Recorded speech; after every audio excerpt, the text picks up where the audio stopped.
Hi കണ്ട ഒരു പഴുത്ത പപ്പങ്ങ, നമ്മുടെ വലിയ പപ്പങ്ങ കേട്ടോ, നമ്മുടെ വയലിൽ നിന്നതാണ്. ചെത്തട്ടെ, ഒരുപാട് പഴുക്കുന്ന ഇഷ്ടമില്ല, കുറച്ച് ഇച്ചിരി ഇത് പഴുത്തു പോയി, എന്നാലും പഴുത്തു പോയി. വലിയ പപ്പങ്ങ കേട്ടോ, ചെത്തിട്ട് കാണിച്ചു തരാവേ. നമ്മൾ കട്ട് ചെയ്യാതെ കട്ട് ചെയ്ത് കുരു കളഞ്ഞിട്ട് അതിനകത്ത് വെക്കാം. ഇല്ല, കുരുവുള്ള ടൈപ്പാണ്.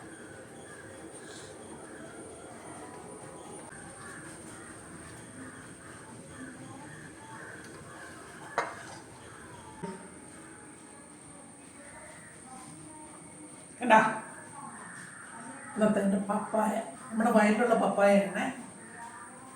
കണ്ടാ, നല്ല അടിപൊളിയാണ്, നല്ല ടേസ്റ്റാണ് കേട്ടോ. ഒന്ന് കഴിച്ചു നോക്കേ.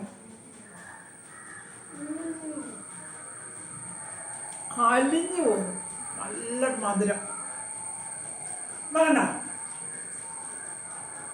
അപ്പം അടിപൊളി. Okay, tata, bye bye, see U.